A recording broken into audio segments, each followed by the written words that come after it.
Readers Entertainment Radio presents Booklights with your host, author Liisa Kessler. Booklights, where we're shining a light on good books. Hello, everyone. I'm so glad you're here today. Can you believe it's March? Oh my gosh, it's already March. I don't even know what's happening. But you're in for a huge treat today because we have an award-winning Finnish-Canadian author with us today, Liisa Kovala. And she has a brand new cozy mystery series that she's launching. So I can't wait to chat with her about it. If you haven't read her books yet, you can check them out. I'm putting a link to her website right there in the show notes, but I'll read her bio here so you can get to know her. Liisa Kovala is an award-winning Finnish-Canadian author and book coach. Her most recent historical novel, Like Water for Weary Souls, won a Global Book Award for women's fiction. Surviving Suthoff, I think I'm saying that right, recounting her father's experiences as a Finnish merchant marine imprisoned in a Nazi concentration camp in Poland, was shortlisted for a Northern Lit Award in 2018 and was translated into Finnish. Liisa is a member of the Writers Union of Canada and the Canadian Authors Association. Liisa writes the Hygge House Cozy Mystery Series as A.L. Jensen. And that's what we're going to be talking about today because book one releases tomorrow. Yay! Her work explores her Finnish heritage and celebrates the northern landscape she calls home. And again, you can learn more about her at her website, which the link is right there in the show notes. So she has lots of great content on there that I was perusing. So definitely take a look. And without any further delay, you there, Liisa? I'm here. Hi, how are you, Liisa? I'm good. You know, I have never met a Liisa who is not a nice person. Right? I know. It's kind of goes with the name, right? You just have to It just fall does. into line. Blessed with it. Yes. So Liisa Exactly. Fistula. Absolutely. So can you tell everybody about the new Cozy Mystery series that starts tomorrow and why they could pre-order their copy today and they'll have it tonight? I know. I'm so excited about it. This series is sort of leaning into my Nordic heritage. So I'm Finnish Canadian. I have a Swedish sister-in-law. My husband's family, like from back in the day, is Norwegian. Like Wow. I'm just really fascinated by all of the things Nordic and Scandinavian. And so I was, coming up with this idea that I wanted to write a cozy mystery series. And I'm like, okay, I've always written about Finnish characters and Finnish history. How can I make this different, but also not stray away from that? And I thought, oh my gosh, I just want to write about a quaint town with quirky characters and a protagonist who's, she's has this heritage that she loves too. And so I can infuse these stories with all kinds of little details. But then, of course, in a cozy mystery, you have to have a murder. Of course, there has to be a body. Right? There has to be a body. And so basically what happens is our protagonist, Minna, has returned to her hometown and she and her best friend are starting a new business. So she's a middle-aged woman and she's, divorced and has an adult child. And so she's starting a new time in her life. And I feel like as almost 54-year-olds, there's a lot of things that happen and change at this age. Like we make different decisions and we're, exploring new ways. Like I think so much has passed and we're looking forward to the future and we want to, become who we're supposed to be, I guess. So Yeah. Minna and Christy decide to buy this old, beautiful house and renovate it to make it a B&B, but also an event center. So weddings or yoga retreats or whatever. And of course they have opening day. And on opening day, they find a body on the doorstep. So that's Yeah. Dang it. premise. And it's been so fun to create these characters and this small town. And I just feel like I've lived there. You know what I mean? Like I feel like I'm just part of it now. So I hope readers will just be as delighted as I am about having, spent time in this world and continue to spend time in this world. Yeah. Oh, I love it. And I know cozy mysteries, I mean, a character is the town. So is Yes. the house kind of quirky? Is the house a character too? Yes. Well, I'll tell you about the house. It's inspired by a house I saw I went to a writing retreat in Queenston, Ontario, which is really close to Niagara-on-the-Lake. And on a drive with my friend from the retreat into town, just to do a little bit of shopping, I was kind of eyeing these beautiful old heritage homes. And one of them, you have to stop. I have to take a picture. And I Oh, was just so excited about it. And my mind, like immediately when I saw that house, my mind was just buzzing with, oh my gosh, this is the house. This is their house. And we went back to the retreat and I showed people the picture and they're like, oh yeah, that house has been all kinds of things over the years. There's a whole history. There's information about who owned it and who built it. And he built it for his wife and then he died and all these things. And apparently the woman still haunts that house, which I love. So of course, and her name was Fanny. So I decided, well, I have to have Fanny in the book. So Fanny is the resident ghost, even though not everyone can see her, but definitely the dogs and the dog and the two cats can sense her. So it's yes. not a ghost story, but you got to have these spirits when they're there. And yeah, it turns out this house had a lot of history and I had no idea. And I just took a picture because it was a really cool old heritage home. So that Right. was the inspiration for the house. And I feel like it's definitely a character. It kind of reflects what's going on in the space and with the people. Yeah. So that kind of dovetails into the inspiration for the book. Was it seeing that house, or did you already have the idea percolating? Oh, good question. So I went to this retreat and so I've been writing historical fiction for a long time. And, like I say, with my Finnish heritage and Finnish history. So I went to this retreat thinking, I really want to try a new genre. I just want to delve into something different. And in my head, I thought I would write romance. Hmm. And so I was kind of thinking about a romance series that I haven't quite let go of. I think maybe I might do it someday.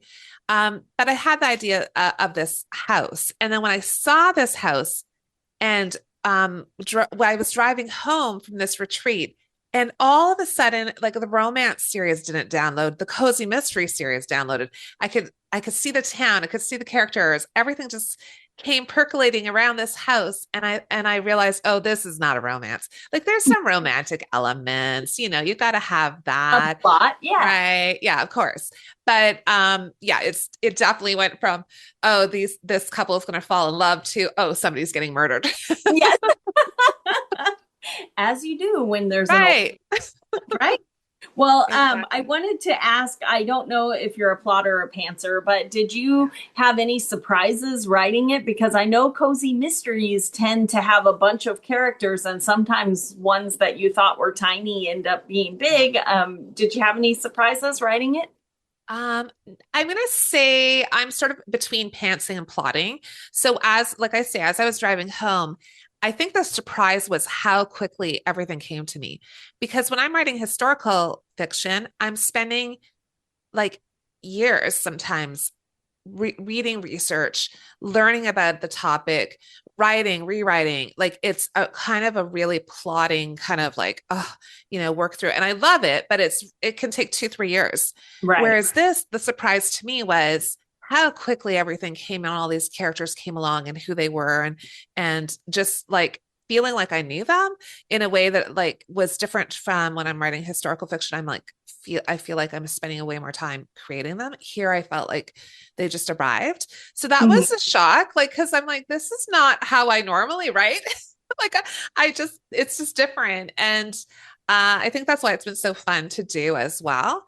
Mhm. But definitely like the house is a character, definitely the town, creating the town is inspired a little bit by other small towns that I'm familiar with. And of course, I'm a northern girl, so I'm inspired by that. And I have a lot of, nods to things, but it's no town in particular, but it has these essential elements and Right. and I don't think I've read a cozy, at least I haven't come across one yet that is set in a northern town that is kind of leaning towards that Scandinavian Nordic feel. And Right. so that was fun because I thought, okay, I don't know if you've heard of Nordic noir, which is a mystery or thrillers that are darker and, Scandinavian, like often set in Sweden or somewhere like in the winter when it's cold and it's all very grim. And I love those. I'm like, I think I just made up a new genre, like Nordic cozy mysteries. I don't know. Maybe somebody else did it for me, but I thought Okay. So I'm kind of keeping my eye out now for other Nordic cozy mysteries. Hopefully they're out there. Well, I was thinking when I was getting ready for the show, funny story, but I struggle with anxiety sometimes, and my therapist was well aware that I have written a lot of books, and I know she read a few of them. And anyway, she's in a book club, and she had recommended a Finnish book to me. And so before the show, I was like, I gotta remember what that was because it was the quirkiest mystery. I wasn't quite sure. Is this a mystery? Is this a, but anyway, it was called the Rabbit Back Literature Society. Have you read? Oh, yes, I've read that one. Very Yes, fun very fun. and Yeah. quirky. Yes, you're right. Yeah. Absolutely. Yeah, I have read that. It was And really good. everyone had secrets and all this kind of Yes, stuff. Yeah. absolutely. Yeah, it's kind of a mix between the cozy and the darker stuff, right? Like there's this underbelly. There is an underbelly. Yes. Yeah. Yeah. It was really interesting because I couldn't figure out which box does this fit in. And then I Yeah. thought, well, maybe Finnish has different genres. That's very true. I think that the genres are like you can kind of they're a little adjacent, but not necessarily maybe the way we in North America think of it. Right. Right. Yeah. Yeah. Yeah. So anyway, I wondered if that was any kind of, inspiration, or I just can't figure out quite where it fits. So. Yeah. Yeah, no, I definitely read that one. I think probably after I'd started writing. I can't remember because I started absorbing everything, right? Like reading all kinds of cozies. I'm back into the Agatha Christie's.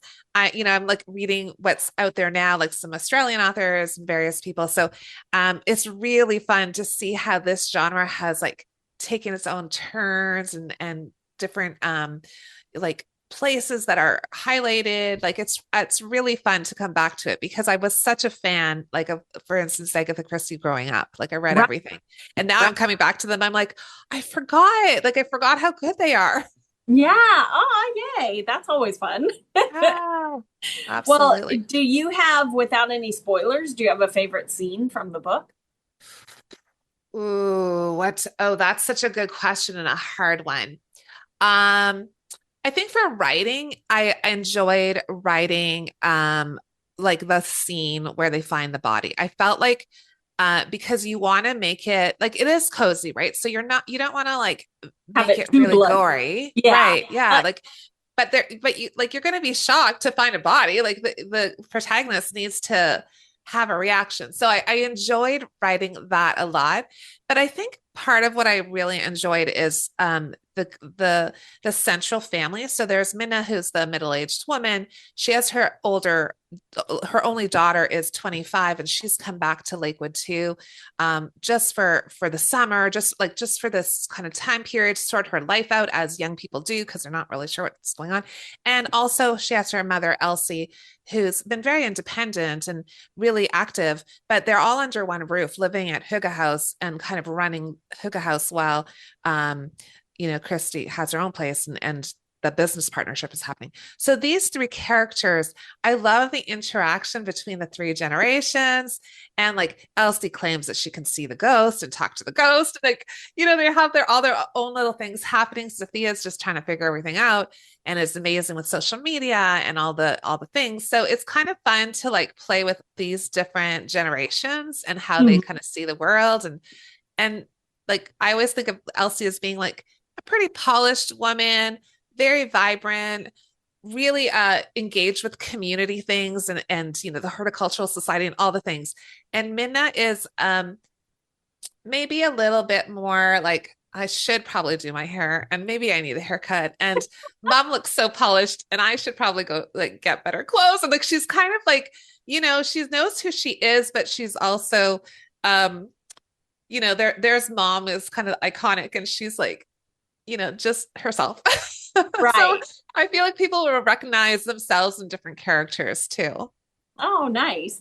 Well, can you explain? So I'm just gonna spell so that because this is an audio podcast, but it's Hygge is spelled Hygge. So I'm assuming it's a Finnish word because it's Hygge. So can you tell us, does that mean something or is it their family name or what is it? So good. That's a good question.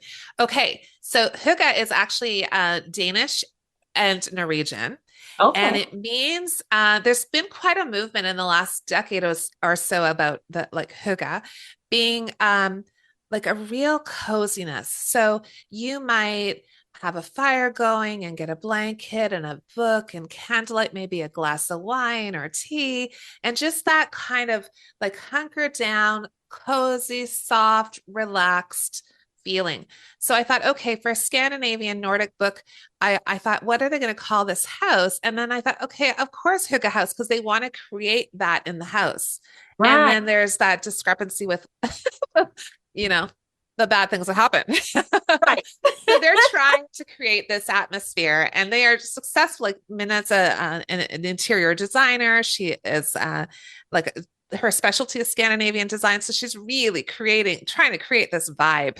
Right. Right. And And then, doesn't go body so well. rude. That's right. I know. Body goes, dang it. Right? Yeah, absolutely. So Yeah, fun. so that's funny that you say that because I have heard of the hygge, you're getting cozy Yes. and the cozy sweaters and blankets and things, but I didn't know it was spelled like that. So I Yes. put two and two together. I love that. That's it, right? So The hopefully word. folks get it. And I realized right away when I decided to call it hygge that I'm like, everyone's going to struggle with how do you say that? But that's okay because once you hear it, sometimes it's like, oh yeah, I have heard that, I have right? heard of that. Yeah, yeah. I just never knew it was spelled like that. So That's right. we're learning things on Book Lights today. 100%. So, how many books are there going to be in the series? Do you know? Will it just keep going, or do you have a Well, plan? the plan is for 6. So I have the first 2 done. The second one is called Midsummer Marriage and Murder, which takes place on Midsummer Eve in June. And of course, there's a wedding happening over the midsummer weekend. And then the third will come out in August and it's called Murder by Nordic Design. And in that one, they are getting ready for the fall fair, as one does. And they're building a new sauna, which is, sort of essential Finnish or, Scandinavian. Everyone needs sauna, like, of course. Right. So they're building that for their guests. And the other 3 are planned to bring out next year. Okay. So I'm going to do first 6, and then I'll decide, like, will this continue or not? And that really will depend on if readers love it. Like I hope they do because I love it. I want to stay there for a long time, but also I have other ideas for other series. So it might be that it's 6, then move on to something else. So I'm kind of leaving it open, but in my mind it's 6. Like I have sort of a sense of where it's all headed. And you said the first 2 books are done. So the first one comes out tomorrow. When Yeah. does the second one come out? April 3rd. Oh, month. so you won't have to wait Yes. long. No. The second book will be out.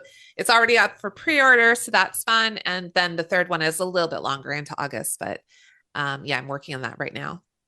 Okay, yay. Well, I wanted to ask because you've sort of mentioned the historical fiction, but everybody's always curious about the writing journey. And to me, poking through your website and everything, it looked like, you have this family history that you wrote about first. Did you always want to be a writer? Did you think you were just journaling out the family history, or how did it all happen for you?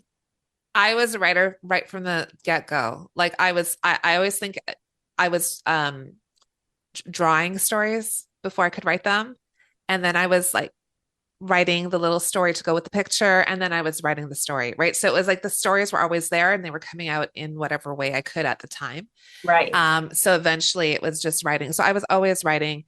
I studied English at university, became an English teacher and creative writing teacher. Oh, So okay. I was, it's always been You part had of my that life, but I back. wasn't serious about writing for myself. Like in the back of my mind, I kept thinking, I will, I will, I will. And eventually, when I was 40, that's when I started working on the book about my dad. And so that catapulted, all of these long held desires to write and be a writer was like, okay, it's time. We're doing it. Yeah, And my love is fiction. And of course, that's nonfiction. But it was such an important story to write. I had to do it. And it was, and it's also where I learned to write. Because I think we all think we can write, and, but until you have to write a full length manuscript, right. it's a whole other kettle of fish. So taking classes and webinars and doing a creative writing program and Humber School for Writers and all of those things has really helped me. And then I left teaching in 2022 and I became a book coach, a certified book coach. So all of my work and my teaching career and my writing has all kind of led to this moment where I can be a full-time writer and a book coach and do the things I love. And that is like such a privileged place to be, right? Like people want to do that. And I know it's not possible always to do that. And for many years I couldn't do that, but now my children are grown and finished school and I'm just a different time in my life. And it's just amazing to be able to do this work and share it with other people and help other writers get their books done. Yeah, I love that. And I love reaching a point in your life where you can look around and go, hey, I'm living the dream. I love my life, right? I know. And I think that that's the thing we have to remember, because sometimes, like everybody else, you wake up and you think, oh, I have this to do and that to do and all the things. And then I think the reframe is, oh, I get to. Yeah. I get to do this. I get to have this conversation. I get to write that thing. I get to communicate with so-and-so. Like it's such a privilege. And I know we all get into our own lives and it's like, oh, and like we get overwhelmed. Right. And like you say, stress and anxiety are a part of my life too. But when you start to reframe it and like, I get to do this, like this, as a little girl, this is what I dreamed of, right? That I could do this. And like, it took 50 years, but never too late. No, never. Well, as far as the book coachings go, I saw on your website that you have a writer's retreat and you only have a couple spots left. Do you want to tell everybody about that for anybody who's low key wanting to write their first book out there? So I co-host Rekindle Creativity Women's Writing Retreats with Dinah LaPrairie, who's also a certified author accelerator book coach. And this year we're going to be in sort of Southern Ontario, kind of between I don't want to say Northern Ontario. It's not quite down south, but and it's May, oh my gosh, third weekend in May for 4 nights. And so we actually only have one space left, which is great. Wow. It's a very small retreat this year, but it's going to be at a bed and breakfast, which is like perfectly up my alley. Yes. Maybe there'll be a ghost. No, probably not. Yeah. We can't guarantee great setting. And I just love doing them because you connect with other writers. You walk away feeling like you're rejuvenated and you're ready to go back to your project, and you have connected with people who are doing the same things and have the same challenges. So it's really lovely to bring a group of writers together, and it's just amazing. And I love it every year when we can make this happen.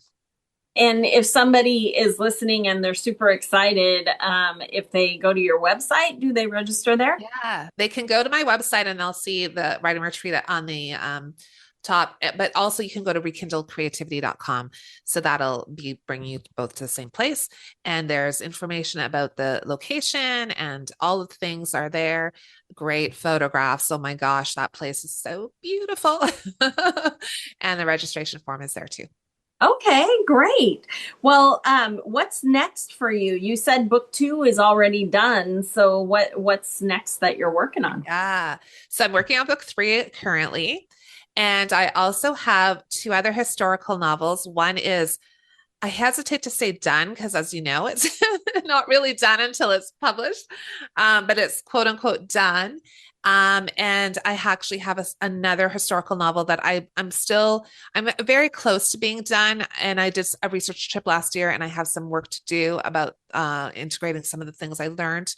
So I have 2 historical novels sort of under sort of in the works, I guess. Like there are different stages, but definitely need to get onto that 3rd cozy mystery and keep writing that one, because that's the next thing to actually come out to the public. And like I say, it's such a fun read and lovely. And I think we all need that kind of lightness right now with everything going on in the world, just to sink into, like, grab your blanket, grab your tea, grab your book, just cuddle in and enjoy.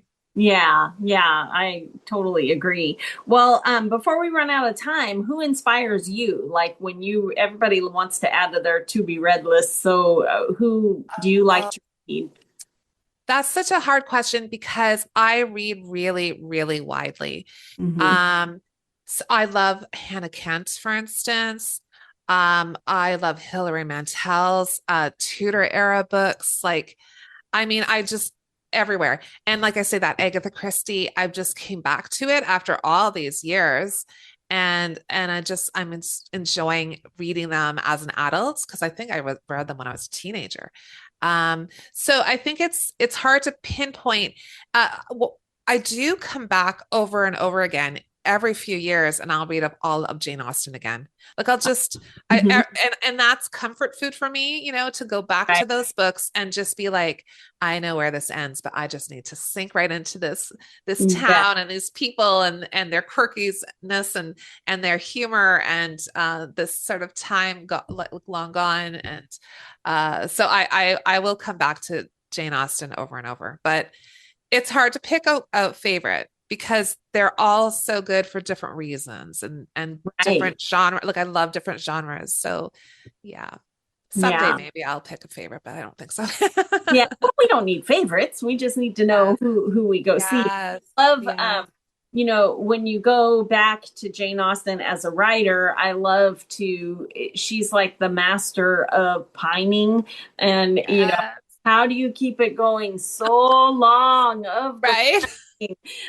And so I like to, read them sometimes and try not to Yeah. get sucked in so that Right. see what's happening. I'm like, there, that's how she did. How is that? Yeah. Oh, It's fun to read it like a writer because then you're looking to see what the craft is underneath, which we right. don't always do when we're reading just for pleasure. Yeah, because But we just as writers, it's a good idea to pause on the books you love and think, why? What is it about this? Like, because I Mhm. know not everyone's a fan, right? Somebody like it's not like no book is for every reader, Right, right. but when you find the ones you love and you're a writer, okay, what's the magic here? What's happening? How are they doing that? And when they're doing it seamlessly, it's really beautiful, right? Like you don't even Mhm. notice craft. So as writers, it's kind of a fun exercise too. Yeah, to figure out why do I like this part so much? Yeah, Read it and absolutely. kind of dissect. Oh, that's how she did, because man, she can make you pine forever. Yes, for a Yeah. very long time. And all those like little subtle humorous parts, right? Like you could easily just wash over the conversations, but when you pause on them, you're like, that's really funny. That's a real dig to the community or to that Uh, person or whatever, you right, know? right. Yeah, Yes. so good. Yes. Um, Will Ferrell and Ryan Reynolds did that movie. Oh, come on, Spirited. And they do a whole song on Good Day. And it's just really cute when you can take little turns of phrases like that and then give it a different meaning. And good afternoon. That was it. Not Right? yeah. And like, good afternoon is like kind of like bless your heart, Yeah, it could mean a lot of a things. lot of things. Yes. Exactly. Uh, That's I could keep you here all day, but I'm not going to. If somebody goes and grabs Huga and Homicide and they're super excited, how do they connect with you? Are you on social media? yeah. What's Mm. So there's a couple places. I'm on Instagram as AL Jensen and as Lisa Kovala. So I have two there, and at Facebook as well, AL Jensen and Lisa Kovala. And on Substack, I have Women Writing with like Lisa Kovala is the name I've used. And so on Women Writing, that's kind of a great central place too, because you can get the Women Writing podcast, Women Writing features, my newsletters through there. So you'll get updated on whatever's coming up and what's next. And I had a lot of great ARC readers. So thank you to all the ARC readers because they're so valuable and read book one, which is amazing. So that's a really great place to go is Substack and it's a really nice community there if you haven't checked it out. yeah. Well, Yeah. and that is a good dovetail in for my constant reminder to the listeners that even short, tiny reviews help people find new books and new writers and things like that, and find new to them writers. So Yeah. if you're listening and you love Huga and Homicide, be sure that you leave even a tiny review because it really does help. Amazon shows books more when there's lots of reviews, and also it helps new readers who stumble across a new release go, huh, this sounds good and lots of people like it. So leave those Yeah. reviews, and thank you to ARC readers. It makes a difference. Absolutely. So important. And I think authors understand why it's important, like from an algorithmic point of view, but also it's just delightful to know somebody read it and liked it. Like we do this work for them, right? Yeah. We do this work because we love it, but we want to share it and we want them to feel that too. So those little reviews just warm our hearts. Yeah, and Little Cozy Mysteries have all those quirky characters. So tell us your favorite characters. Maybe they'll get a bigger part in the book. You never know. That's right. You never know. That ghost is taking over. Right.